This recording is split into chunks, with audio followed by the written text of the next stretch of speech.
पति अभी नहा ही रहा था कि तभी फ़ोन पर मैसेज टोन बजी।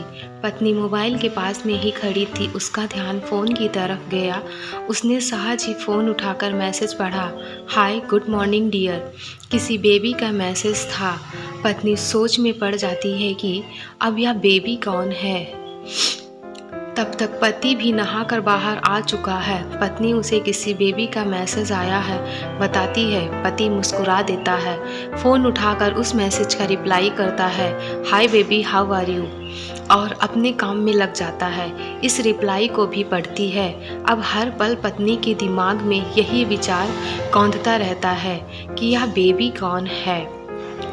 शाम को पति घर आता है। पत्नी उससे पूछती है, यह बेबी कौन है। पति जवाब में सिर्फ मुस्कुरा देता है और फिर से अपने काम में लग जाता है। 2-3 दिन बीत जाते हैं। उन विचारों ने अभी तक पत्नी का पीछा नहीं छोड़ा था और फिर से पति के मोबाइल पर फिर एक बार बेबी का मैसेज आता है, आज तो मिलोगे कि नहीं, तुम्हारी बहुत याद आ रही है। इस मैसेज ने आग में घी का काम किया। पत्नी का शक और भी ज़्यादा पक्का हो गया। बीच बीच में ऐसे मैसेजेस का आदान प्रदान होता रहता और पत्नी के मन में शक की जड़ें और गहरी होती गई। पति पूछने पर भी जवाब में सिर्फ मुस्कुराहट के अलावा और कुछ नहीं कहता।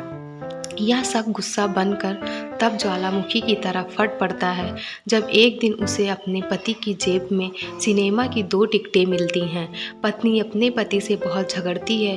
पति उसे समझाने की कोशिश करता है लेकिन वह कोई भी बात सुनने को तैयार नहीं है। पति को भी उस पर गुस्सा आ जाता है और यह झगड़ा और भी ज़्यादा बढ़ जाता है। गुस्से में पति घर से बाहर निकल जाता है। पत्नी का गुस्सा पति से कई गुना ज़्यादा है।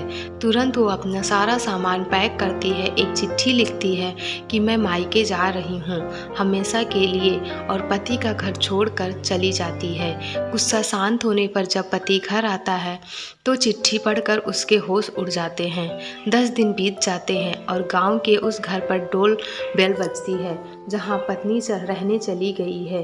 पत्नी दरवाज़ा खोलती है। दरवाजे पर 10 साल की एक छोटी बच्ची हाथों में चिट्ठी लिए खड़ी है।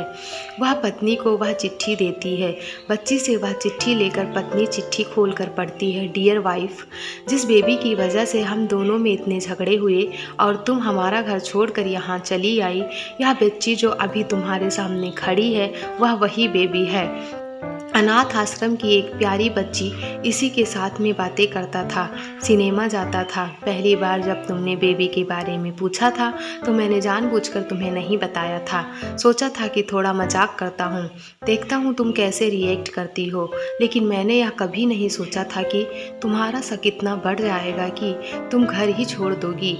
हाँ, सबसे ज़रूरी बात तो यह बेबी वह किसी और की नहीं बल्कि तुम्हारी ही बेटी है।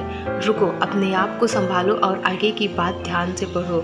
हमारे शादी के 2 साल पहले की यह बात है। तुम अपने कॉलेज के लास्ट ईयर में थी।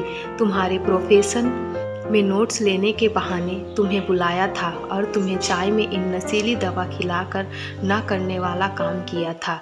इसमें तुम्हारी कोई गलती नहीं थी, लेकिन कुदरत ने अपना काम किया और तुम्हारे पेट में इस बेबी को डाल दिया। काफ़ी प्रयास करने पर भी अबॉर्शन नहीं हुआ तो तुम्हारे घर वालों ने समाज के डर से तुम्हें 6 महीने तक घर में ही रखा। तुम्हारे पिताजी खुद एक डॉक्टर हैं, इसलिए यह बिन मांगा बच्चा बड़ी आसानी से बिना किसी को कानों कान खबर हुए इस दुनिया में आया। भविष्य में तुम्हारी शादीशुदा ज़िंदगी में कोई प्रॉब्लम ना हो, इसलिए तुम्हारे पिता ने इस बच्चे को गाँव के एक अनाथ आश्रम में छोड़ दिया। यह बच्चा मतलब यही बेबी जो अभी तुम्हारे सामने खड़ी है। अगर अभी भी विश्वास नहीं हो रहा है तो इस बच्ची के गाल का वो तिल देख लो जो शायद तुमने उसे आखिरी बार रोते हुए देखा होगा, या फिर अपने पिताजी से पूछ लो। पत्नी जल्दी से उस बच्ची को पास में लेकर उसके गालों का तिल देखती है। उसका मन भर जाता है, उसकी आंखों में आंसू आ जाते हैं, लेकिन अभी भी चिट्ठी बाकी है, इसलिए वह आगे बढ़ती है। मुझे पता है अभी भी तुम्हारे मन में यह सवाल उठ रहा होगा कि यह सब मुझे कैसे पता।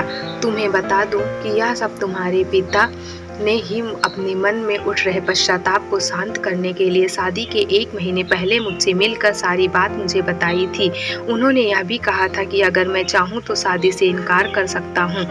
मैंने तो तुम्हें स्वीकार किया क्योंकि इस पूरी घटना में तुम्हारी कोई भी गलती नहीं थी और हमारी शादी हो गई। तुमने मुझे बहुत प्यार दिया, लेकिन तुम्हारे पिता से बेबी के बारे में जानने के बाद मैं उसे मिले बिना नहीं रह पाया। मैं बीच-बीच में उससे मिलता था, उससे मिलना, उसके साथ समय बिताना मुझे अच्छा लगता था। इतनी प्यारी बच्ची बिना किसी गलती के क्यों सज़ा भुगते, बस इसलिए मैं उसे थोड़ी-सी खुशी देने की कोशिश करता था। बस मुझे इतना ही कहना था। अब अगर तुम फिर से अपने घर आकर मेरे साथ रहना चाहो तो गैलरी में आ जाओ। तुम्हारा और सिर्फ तुम्हारा डियर हस्बैंड। बिना एक क्षण की भी देरी किए पत्नी दौड़कर गैलरी में पहुंची और रास्ते पर उसका पति खड़ा था। उसके चेहरे पर मुस्कान थी। पत्नी की आंखों में खुशी के आंसू छलकने लगे। कारण कुछ भी हो, अपने दोनों के बीच में कभी भी किसी चीज़ को थोड़ी सी भी जगह मत दो, क्योंकि दुनिया में हर बीमारी का इलाज है, लेकिन शक नाम की बीमारी का कोई इलाज नहीं है। दोस्तों, मन शांत रखो, जो भी मन में आए एक दूसरे को बताओ।